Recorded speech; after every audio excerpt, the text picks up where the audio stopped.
as you can see, the little blue prototype man is out of his cage again, which means what it always means, that we have another very strange, half-built Lego tank prototype.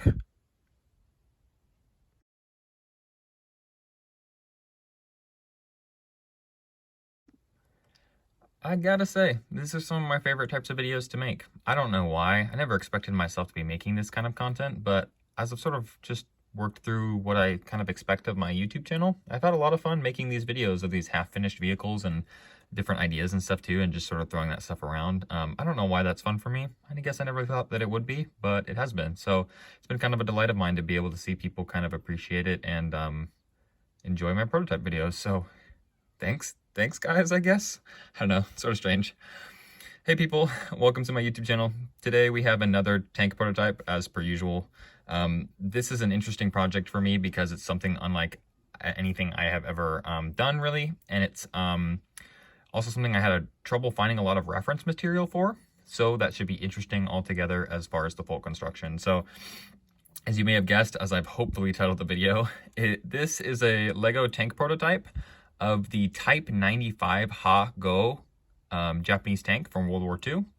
It is a light tank model, and it was one of the most numerous tracked vehicles produced by Japan in the 30s and throughout the 40s for the Second World War. So I won't bore people with history. I did some reading on this myself.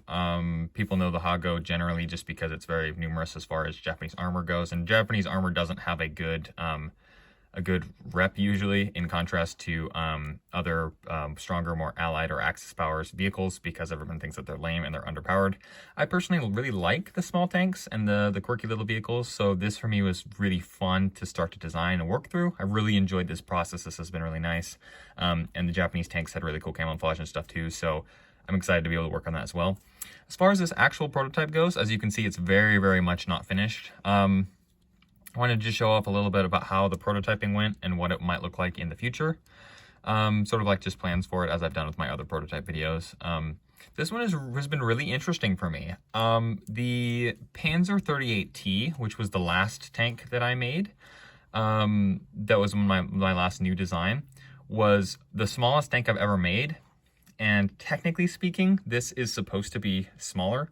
I don't build in a scale, like I've mentioned before, that is directly to minifigure scale. I try to make something that is very close to minifigure scale, roughly based off of the height of a Lego guy. So if you assume he's about 6 feet, I measure stuff out roughly to that. But it's really hard to do, as people understand it. I don't actually bind myself to that directly because minifigure scale is something that is a very redundant topic that is very tricky to actually calculate. And I want to just make fun vehicles and not like over stress about it and make it too small or too uninteresting where you can't have any interesting features. So what I've done is made it very roughly. It's about the size of my 38T, though it should be smaller.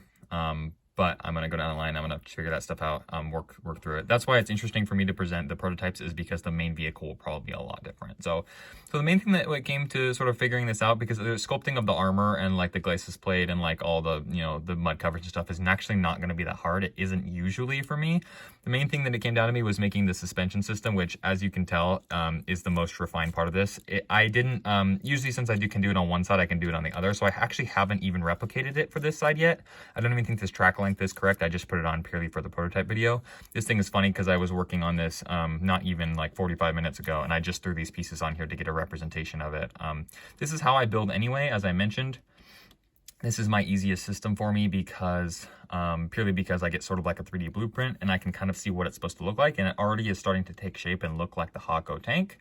So that's just the way that I build, and I think it works the best for me. But the wheels are really interesting to do. I had some interesting ideas with the spacing and these droid arms and stuff too. It was a lot of work. I've never used minecart wheels as road wheels or an idler, which I have done on both of these here. I hope I have enough to flesh it all out. I should. But that should be pretty interesting because I've never done that. The tracks roll really, really well. So that's something I kind of wanted to talk about a little bit, just sort of tracks on tanks just in general.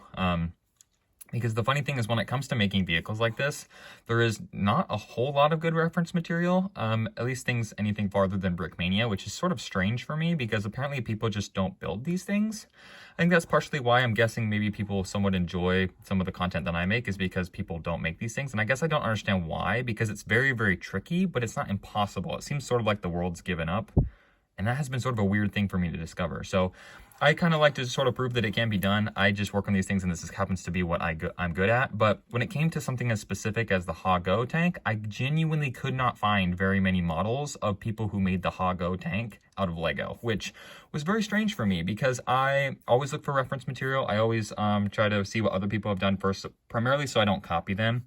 People might think that I do it so that I can get inspiration, which is part of it. But at the same time, I don't want to do anything that's been done. I want to try to do my own style and make it as good as I can. So I try not to copy it, but as far as this project is, it's good, just is what it is. I'm working off very little reference material as far as things that have built in Lego, but I think that's going to be interesting because it means that I can do it fairly well. So that's as far as this video goes. There's not really a whole lot more to say. I've talked a little bit more in some of my other prototype videos, like my Panzer IV and Panzer 38T, just sort of how this is just a sort of just a fleshed out version of the bricks. None of it is even remotely close to what the finished product will look like.